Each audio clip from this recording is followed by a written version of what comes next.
Thank you so much for the gracious invitation that was afforded to me. Basically, my paper is is just connected with the topic which we have set for the session, but it's a little different in the sense that it deals mainly with Navadvip, which is the place where Chaitanya Mahaprabhu was born. And the map which you see over here, the topic which was given out is a little different actually. So I mainly look at how Navadvip and Mayapur, these two places which are present in each other, has evolved as a center of pilgrimage over the course of the last 200 or 300 years. And the map which you see is actually significant from the sense that the river which is dividing Navadvip from Mayapur is the one which we have today. It's officially acknowledged nowadays, but then there is an understory to it as well, because there is a strand which considers that Mayapur, which is the place where Chaitanya Mahaprabhu was said to be born, is also located on the other side, which is in Navadvip. So there is this controversy which has cropped up in the late 19th and early 20th century as to where he was actually born. So this fixation about places, how do we fix places where births took place, is a very modern concept actually, because nobody was concerned about it way back in the 18th or the 17th or the 16th century. But this initiates us to the fact that the way in which the colonial phase has impacted upon us, the way in which our thinking processes and the way in which we look at religious traditions have changed over time is something which we need to acknowledge, although we may wish to differ from the perspectives offered. So basically, what I want to do throughout this presentation is just to take a brief glance as to how the historical, how the theological, and how other perspectives about this place of origin has changed. The two quotations that you have are more or less the Bhakti Ratnakar, which was just stated a while ago, a text which belongs to the late 17th, early 18th century, written by Narahari Chakravarti. He was the first person who gave us the idea that Mayapur was the place where Gauranga Prabhu was born. Gauranga Prabhu as in Chaitanya was born. So this locational advantage, the place that he was born, was given for the first time, it was referred to for the first time only in the 18th century, never before that. So the earlier biographies that we have about Chaitanya, for example, we know about the Chaitanya Bhagavat, the Chaitanya Charitamrita, and other texts, hagiographies which were written about Chaitanya, they didn't refer to this because they probably didn't consider that to be important enough. But look at the way in which this modern person, the late 19th century Vaishnava reformer, Bhaktivinoda Thakur, who was actually a district magistrate also of the British state, he is bringing in this new impulse, and he is saying how the indifference, or rather the lack of difference exists between Navadvip and Vrindavan. So wherever you find Chaitanya Mahaprabhu's footsteps having fallen, that is sacred, that is important. So this cosmological homology or sacred territoriality, these concepts have been imbibed throughout from the colonial period onwards. And this replication of sites is also something which is very important to remember. The papers which we heard yesterday was also to that effect.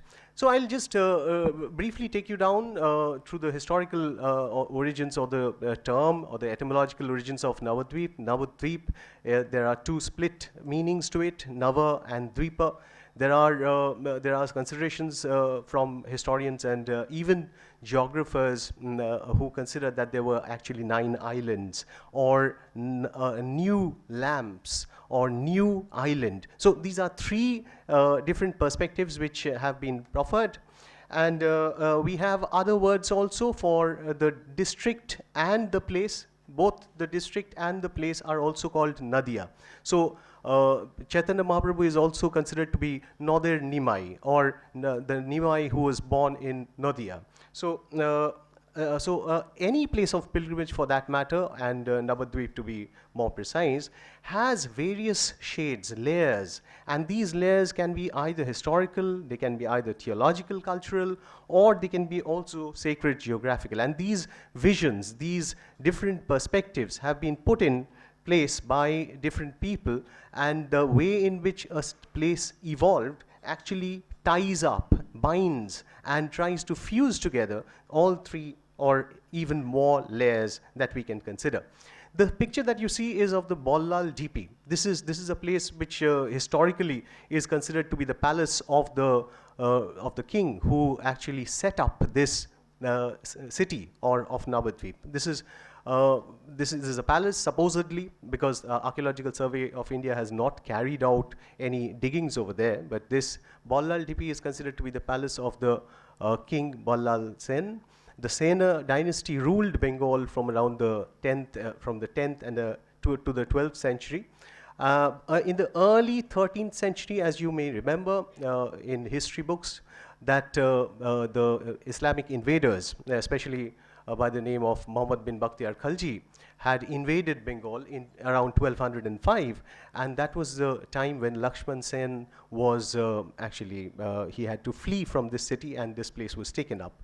So we have this golden heritage taking place earlier, and then of the Hindu kings. Then you have the Islamic rule taking place over a long period of time, and you should also remember that during the Islamic rule, it was mainly the zamindars who belonged to the Hindu rajas, Hindu kings actually, who used to rule over this place. But Navadvip has a second layer to it as well. In the 15th century, you have Navanaya logic, and you have a tremendous seat of Sanskrit learning. You have tolls and pathshalas being established, and it was a center of great cultural heritage as well in the Middle Ages. The sacred setting, which we have already spoken about, is a birth of Chaitanya Mahaprabhu. Although we are not concerned about the place where he was born right over here, but you have such paintings coming out in the late 19th century from the different chromolithographs which were being published in the colonial period. And why I stress upon this fact is the reason is that the colonial period not just proliferated these writings. We have heard about Mahatmyas, we have heard about Sthana Mahatyas being written, but what was the time when these were actually reaching, disseminated by the power of print? So the power of print, which came in the 19th century, actually brought these texts to the houses and to the individuals who were actually beginning to read it.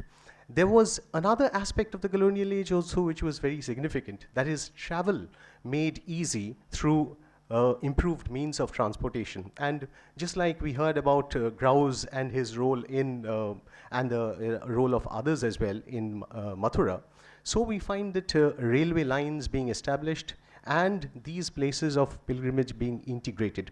Chaitanya Mahaprabhu, by the way, lived only for around 24 years in this city. But the later 24 years were spent mainly in Puri, and he briefly touched upon this place while going to Brajamandal once, only in 1514. So the timing of his life from around 1486 to 1533 was pretty brief, but even then this made a lasting impact upon the city. We have heard from the earlier speakers today that Tirtha, Mandal, Leela Kshetras and other, Sripat for one, is very used in Bengali settings. These terms have been used for designating pilgrimage places. But the term which is used most, at least for Navadvip, is the concept of dham. That is the abode. So the place where eternally Chaitanya resides. And you also would know that Braja Mandal and Braja Dham is also a preferred name, because the Leela is happening eternally, and that can be seen and perceived only by the individual who willing to see it, who is having the pure heart to visualize it. So you have that as well. The 9-island concept and the 9 petals that you can see, the pericarp, which is the internal part, and 8 petals just surrounding it. These are actually cosmological and theological ideas which were being proffered from the Bhakti Ratnakar onwards. And this is, yeah, this is something which we find being replicated as per the maps also. So the maps which were coming up in the 19th century were trying to visualize how this cosmological aspect can be put in place into the geographical. And the reason why I come down to the 19th century is the fact that this person whom you see, Bhakti Vinod Thakur, Kedarnath Datta, he was the initiator of the modern Vaishnava movement. He and his son later on played a crucial role in identifying Mayapur. Remember the first map that we saw? Mayapur being located on the other side was proffered by this person for the first time, and he supposedly had a divine vision at night, and this was just one divine revelation, was one aspect, but there were other aspects also which was used by him. So he, being a district magistrate and later on a bhakta, played a crucial role in progressing this idea. The Navadvip Dham Pracharini Sabha was established in around 1893, and this played, and his son also, this is Bhakti Siddhanta Saraswati, who was the founder of the Gaudiya Math, and Gaudiya Math, mind you, was the body which actually brought out the Gaudiya tradition and spread it across the world. During his lifetime, there were around 64 centers which were set up all across the globe, including one in Berlin and another in England, in London. And there were around other 62 maths across India. And this is, the reason why I mention him is the fact that Yoga Peeth, which was referred earlier, the Yoga Peeth was considered to be the place where Chaitanya Mahaprabhu was born, and it is over here that the new temple was built up by Bhakti Siddhanta Saraswati, and later on this went on. But the other thing is that on the other side of the Ganges, you have the old Mayapur, the Prachin Mayapur concept. And the Prachin Mayapur concept, the place that you see on the left, is actually the place where trust has been in place, and they try to bring out parikramas also. And the Navadvip Dham station is where the old Navadvip is located. This counterpoint of another Prachin Mayapur was being put forward by, most vociferously, by this person by the name of Brajamohan Das, and supposedly he was sent by many bhaktas from Brajamandal to Bengal to find out the actual place of birth. And these are the brochures about parikramas which we have from the 19th century and even the early 20th century. And these parikramas were beginning to fuse the people's mindset. There were various evidences which were used by both sides, both the Prachin Mayapur side and the modern Mayapur side, to bring out their end of the argument. These have ranged from scriptural evidence to maps to all kinds of things, but the important thing is that revelations also played a very crucial role in this. What happens during the post-colonial period? The post-colonial period brings Navadvip Mayapur into another dimension altogether. It becomes the headquarters of the ISKCON, the International Society for Krishna Consciousness, and A.C. Bhaktivedanta Swami, who set up the ISKCON in 1968. He was actually an initiated disciple of Bhakti Siddhanta Saraswati. So funding and other reaching out to the diaspora, or if you have the organizational networks of the modern age, everything has contributed to Mayapur becoming the place of importance that it is. So this is the view of the new temple which is coming up. Supposedly it's going to be the largest temple in India and even across the globe. It is bigger than the Hagia Sophia in Istanbul or even other places in India. So Bhakti Vedanta Swami, this is the other picture about the Chaitanya Chandrodaya Mandir, which is going to be completed in 2022. And the initiation of Alfred Ford, if you remember, Ambarish Das is his initiated name. He has played a major role as far as funding is concerned. So this is the chakra which is going to be put up. It has already been put up actually. One has been put up, the other one is taking place. All of this has been possible because of the fantastic contributions of these people. So we conclude now. So the conclusion is basically that the importance of this place, the power of this place as the seat of birth of Chaitanya has contributed to the place becoming a place of power all across the globe. And if you go abroad anywhere, the way in which Hindu culture is most recognized is through the presence of the ISKCON. Thank you so much.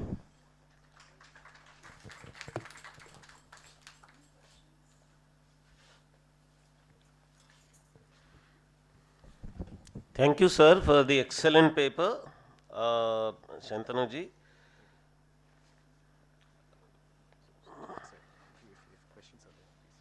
Questions? This is a question, or rather it's a query which, for my better understanding, see, please. And this is the perception perhaps I carry, with the, obviously this ISKCON and many other such outfits have done human service for Hinduism, and as you rightly said, the Western frameworks and the organizing capabilities included with funding aspects, they have played very critical role in expanding that thought process. But somehow I think many people feel that a lot of influence from that, if you compare it, the theological, the biblical impressions in thought process, they have also got somehow distillated in the process, and the Hindu the architectural, the open architectural, the freeness which the Sanatan Sanskriti has always been there. So probably to some extent that has been I would not say compromised, but I would say some rigidity has actually creeped into that process. Please don't consider me to be a proponent of the institution which I just mentioned about. The fact is that assimilation and transformation is an essential part of religious life as well. And I think if you think in that pattern, it is important to think that religious identities are also not morbid, just dead identities. These are also evolving. So evolution being an essential part of religious traditions, we should be open enough to accept that changes can take place. And it is not as if that it's totally a Western input which is coming in through that institution. There are various interactions which are taking place with the varied traditions of Vaishnavism which exists across India with the ISKCON. So I wouldn't actually agree with the viewpoint that it's a distillation, as you say, quote unquote, that is taking place. Sorry if I have differed from what you wanted. Yeah. Yeah, sure. Yeah. This concept of Navadip. Yeah. So when exactly in the history it came up? Like because the Navadip geography, as we see in the Mandal, is covering both sides of Hooghly River. So both Mayapur and the Prachin side, as you're claiming. So when exactly in history that term came up? Yeah, actually you see, if you go back to around the 18th century, there has been a major shift in the riverine patterns which has taken place because of various reasons. Earthquake is one of the reasons which has been offered, and the way in which the Ganga river flows in across India into the Podda, across the boundary into Bangladesh, is a thing which didn't happen 300 years earlier. It happened 300 years earlier, not before that. That is what I want to mean. So the way in which the river is running through Navadvip was not the way in which it used to around 600 years ago when Chaitanya was born. So there have been geographers, I know for certain. K.N. Mukherjee is one who was a part of the Geographical Survey of India, a Geological Survey of India. He wrote upon the fact that the type of clay that you have in Mayapur and Prachin Mayapur can be disputed because the silt which has fallen in Prachin Mayapur is pretty new, while the older settlement, which is across the river, has heavier clay. So this is one from the geographical point of view. There were other archaeological views also, because Adoksha the Vishnu, the image which was found out from Mayapur, is something which was considered to be a nailing evidence that Mayapur is actually the place of birth. And the second important thing is that the government of West Bengal, if you look at that, then they are also trying to channelize, because it has a considerable amount of opinion, both politically as well as electorally. So this view, in fact, I had another video also, a short one, but anyway, we are running ahead of time actually. We are running behind actually. So where you see that the Mayapur theory is being proffered by the government as well. So it is something that we need to think of. Yeah. Thank you so much. Yeah.